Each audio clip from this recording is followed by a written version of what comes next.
María Antonia González Valerio is the full professor of philosophy of the UNAM University in Mexico, where she also created a group of academics, philosophers and art historians, as well as artists. The group is called Arte más Ciencia, so we're all very aligned here.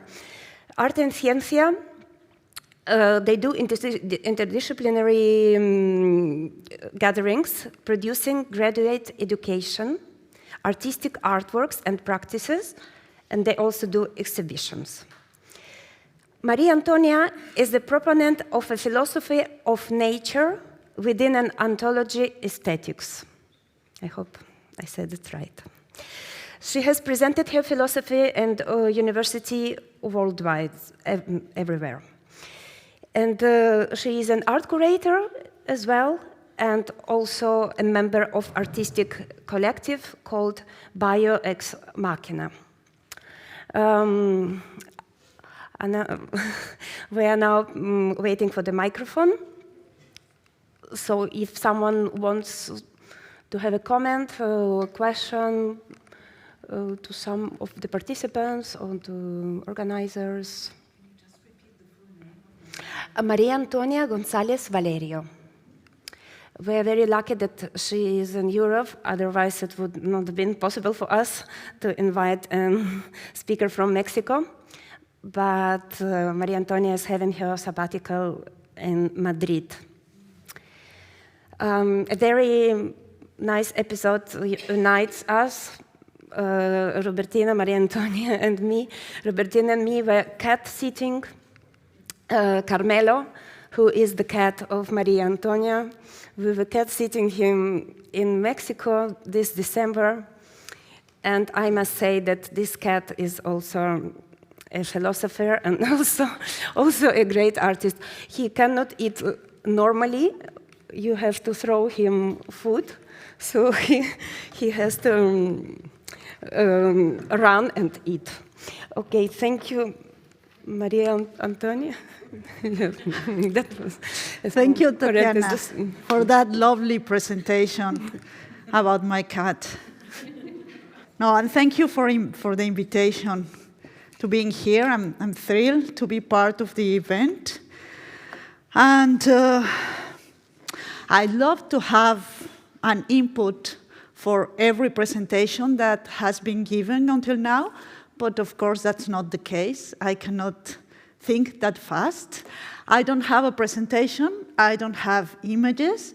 I only have my words to entertain you. So, but it won't be long. I will just speak for a few minutes, and then I want to share a brief text with you. Okay, so I was thinking about the sea and the ocean. And then with the last presentation about the Mediterranean, I was wondering, what is the Mediterranean from an African point of view? I wonder if it is about plants and legumes and health and heat, or what it could be about. But that's a question that I couldn't pose to the presenter because I was suffering with the microphone, getting my hair undone. Well, what is the sea? What a big question. It is, they have said, a connection to the world. And I wonder what kind of connection? What are the images, the ideas, the concepts that come to our mind when we think about the sea? For example, the slave trade, because it happened through the sea. Or the destruction of America, because European colonialism was mainly done through and by the sea. Or the migration, because the sea is still a big and important frontier in terms of migration. The sea is also related to merchandise, to the containers, as we have seen in the presentation from Denis and the film that we now all want to see. But the sea is also the battles. How many images about battles that, through the history of humankind, have occurred in the sea, including the fall of Constantinople, for example, the famous fall of Constantinople. The trash, the sea is full of trash, really full. We have talked about microplastics here and the oil pollution. There are so many things in the sea, like the PFAS, that is a chemical that is used in the industry everywhere. It was invented in the 60s in the US, and it is an oil repellent and water repellent. It's everywhere. There is no water free of PFAS nowadays, not even in the Antarctic. All the rain that is coming into the earth has PFAS. So yes, the sea and the trash. Of course, the pollution. Sure, the sea is also related to the expeditions. We saw the expedition in the container ship that was shown in the film, but also I remember this important expedition that is part of our common imagery, that is Moby Dick, when Herman Melville was inside the ship for 5 or 8 years or something like that, going around the world chasing a whale, because the oil of the whales, the spermaceti from the sperm whales, was so important in the 19th century to produce candles. So the books that were written at night during the 19th century came from the light of the sperm whales that were being killed in these long expeditions around the globe. The sea is also fishing and farming. The seas are food. And we know the big problems of industrial fishing and farming, because we have to think in 2 scales at least. The scale of, I don't know, a fisherman that is doing it to survive, and then the industry, it's completely different. And talking about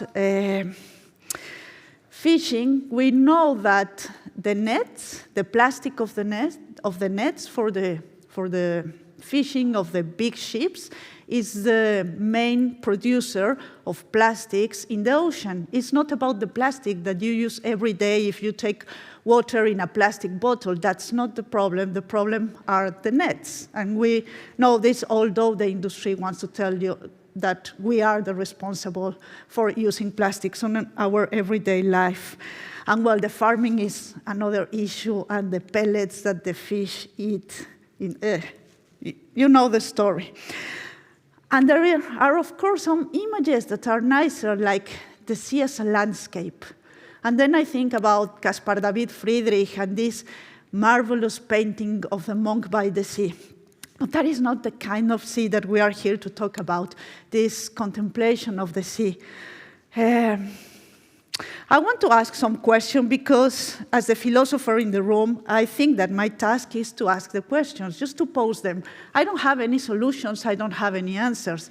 Fortunately, because we don't want to rush into having solutions for what is happening. I don't know if there is a solution. And when I say we, I don't know what that means. We, they. For example, in one presentation, they said, we have taken a lot from the oceans. But who is we in this sentence?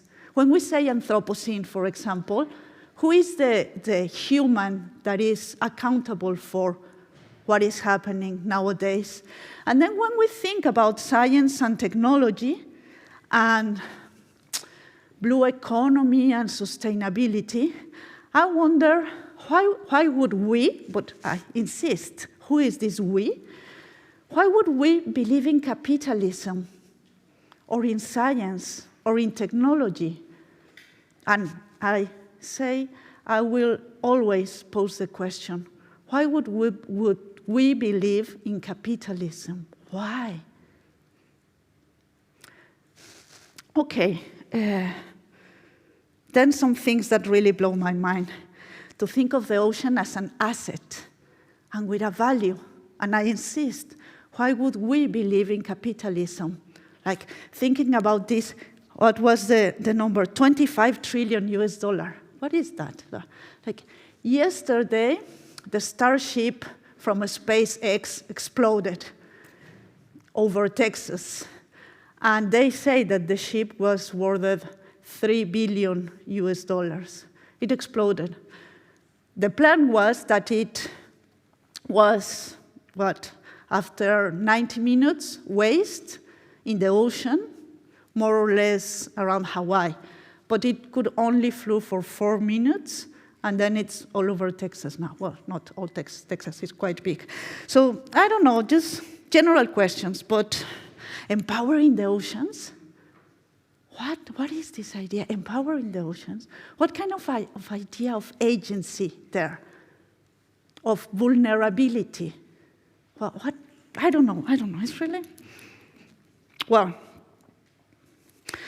So I want to share this small text about climate change. The topic of climate change appears to be in the general concern of the public, as we have seen.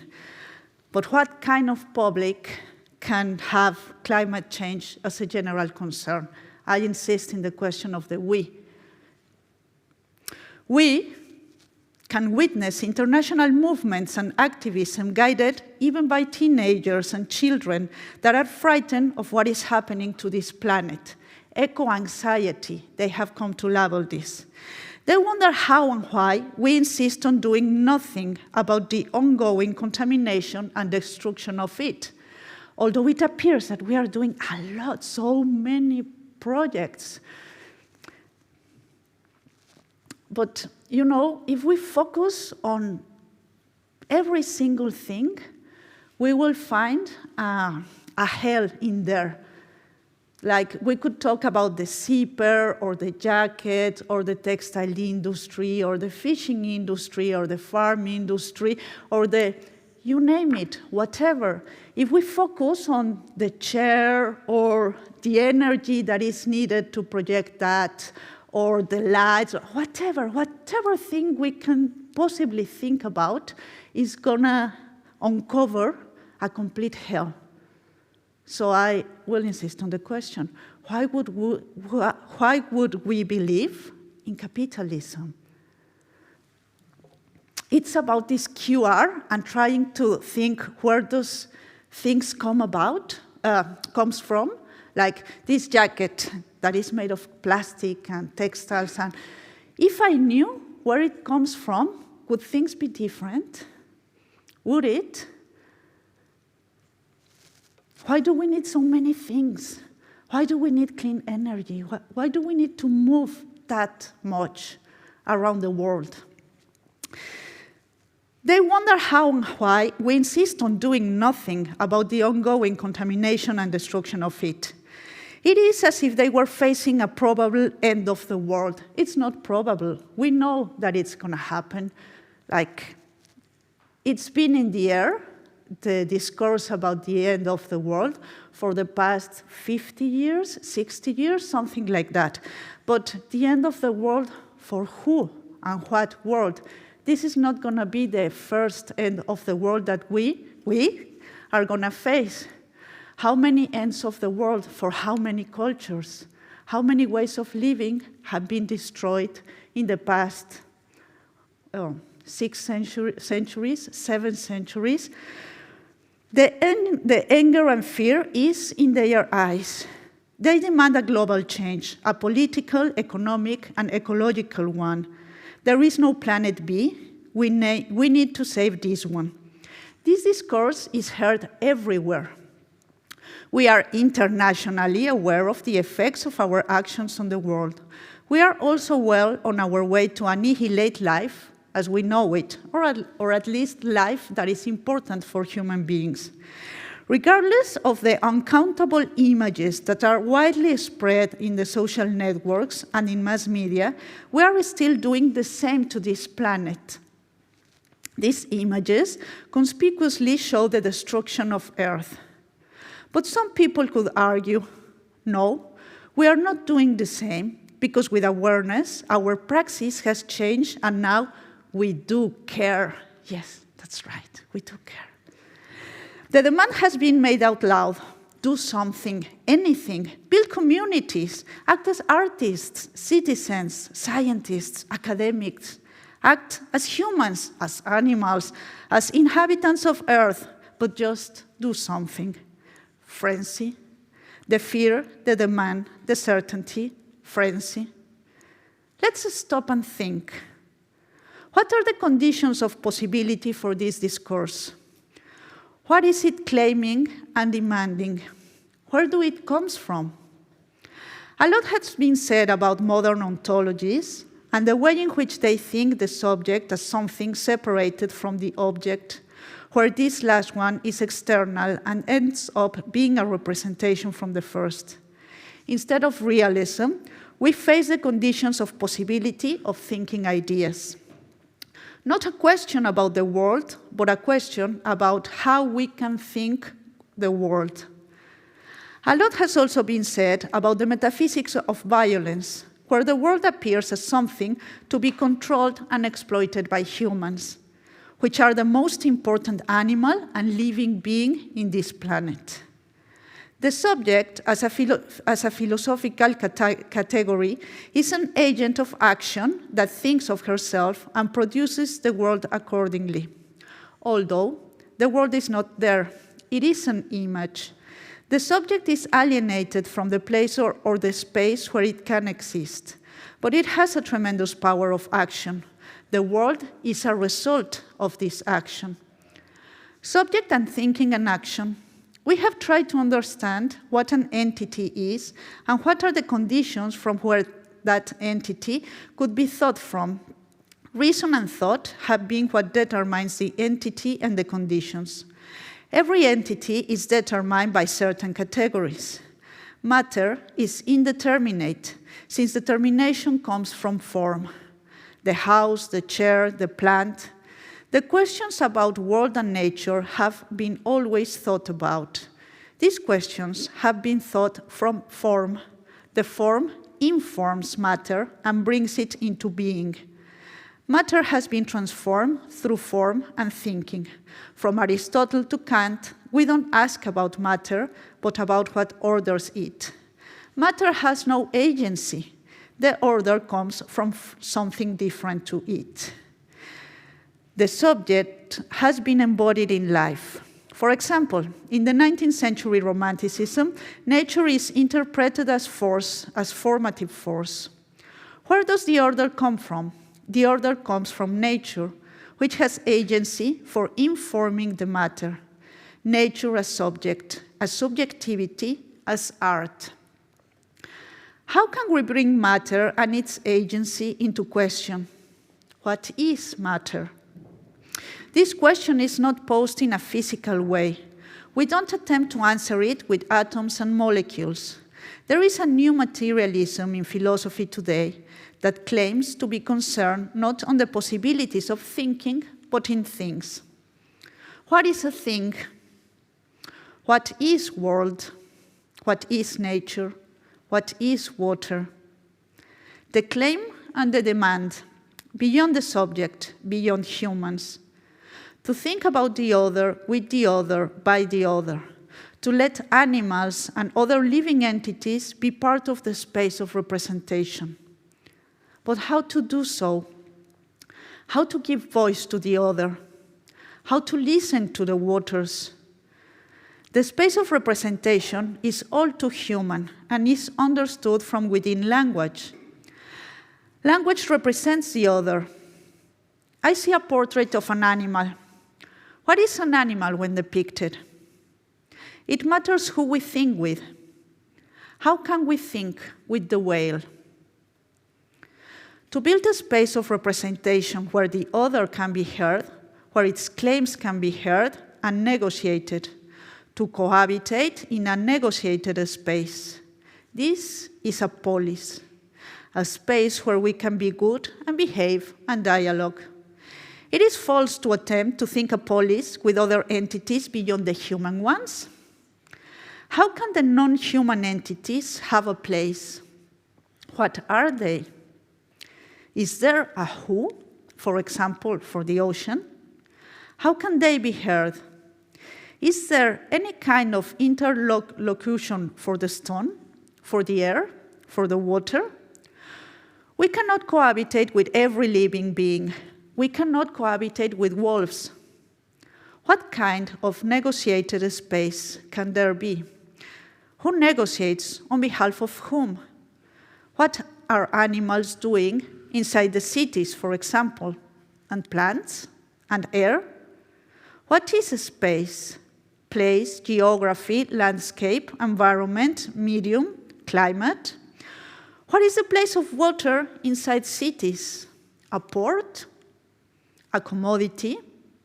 Something to be controlled, expelled? Some landscape for contemplation? And what is the idea of nature as wilderness, as untamable, as the immensity that lies and acts beyond us, but so vulnerable? How come nature appears today under the light of vulnerability? How come mighty nature becomes something impaired, at least in our imagery? From matter to living entities to space. To take a space into consideration, not only the entity or from the entity. Matter has been subsumed by logical form, by logos and language. The entities have been understood as determined through categories, but the entities have never appeared in a certain place. For example, Aristotle asks about the entity, the house, its production, its causes, its matter and form. But the house is not situated. There is no space for the house. The determination of the entity depends on the entity, not on its circumstances and spatialities. Should we think about a space for its own sake, or because it determines the entities, or because everything that is in a certain space or produces some kind of a space, or because space is a way of being what we are? World, where everything is, not world, but worlds. Not a static object, but one in constant movement and change. Not the sum of all entities, but something that has its own logic, order, and way of being. Worlds as processes, processes as data and information, mathematization of weather, politicization of weather. Worlds and cultures. There is no natural world that we can metaphysically separate from culture. Culture is part of the construction of niches, part of the evolution and adaptation of human beings and other entities. Culture and world have a mutual affectation. World is not a physical character that we could analyze through physical matter. What counts as world depends on culture, on the worldview, on the historical episteme. World is a construction of meaning. It comes about depending on meaning. There are worlds for dogs and for ants and for dolphins, and for plants and for seagrass. Let's say the world is a filter category according to the entities. So we could talk about other life worlds besides the human. But this is not a polis, cohabitated, negotiated space. Or is it? Where do we inhabit? How is space part of our structure, our way of being, our transcendental conditions? We used to say that history and time were transcendental conditions of what we are. Now we state that space is also that kind of condition. But what is the determination of a space? A niche construction, a biological environment, a geographical locus, a landscape, a city, a body? Historical circumstances and heritage are shaping what we are and what we are becoming, whether we are aware of it or not. It is the same with a space, but how and what type of a space? It is not as simple as to think of geographical conditions, like the weather and the mountains and the oceans, and then state the relationship between climate and culture. It is not as simple as to think culture and world as niche construction destruction. It is not as simple as to think about the kind of houses that we have historically built and how they are climate and culture related. We could pose the following as central questions, just to meditate about them. What is nature? What is world? What is environment? We need to understand these concepts not in a singular way, but in a complex one that involves historicity and different layers of meaning and knowledge. We should avoid instrumental answers and solutions, as if we could solve the problems with technological remediation, clean energies. It is not about more technology to fix an idea of world, nature, and environment. It is not about re-engineering reality.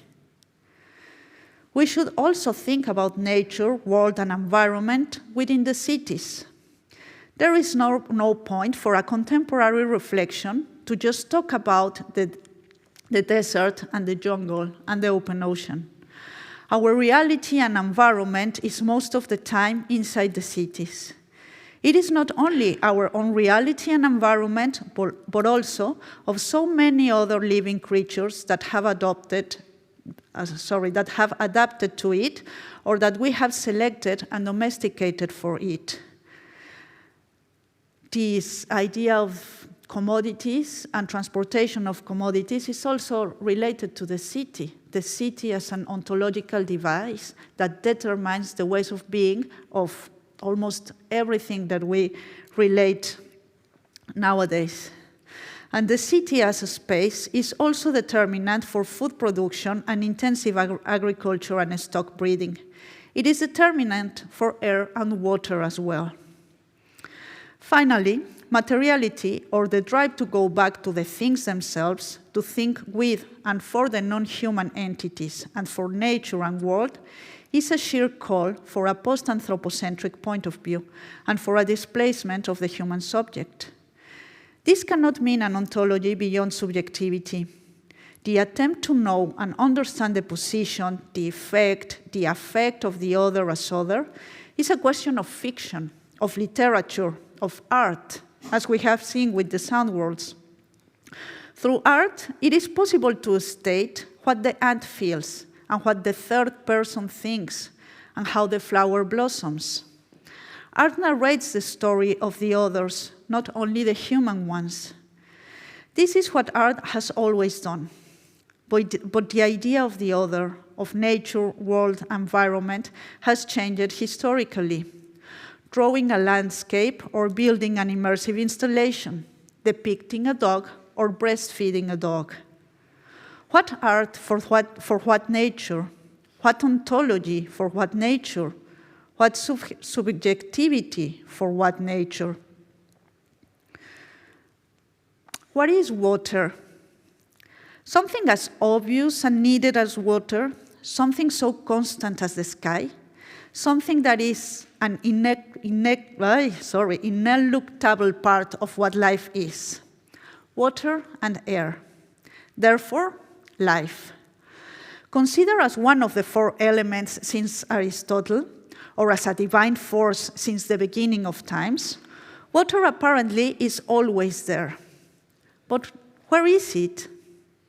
Spaces and times determine how water appears and emerges, how it flows, through which surfaces it glides and how deep it goes, when it evaporates, and who or what it irrigates and nurtures.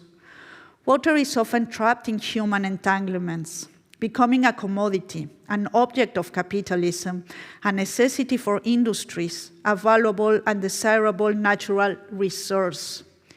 Even if it comes and goes, knowing no political borders, it gets defined by geopolitics and therefore operated, tied, according to national interests.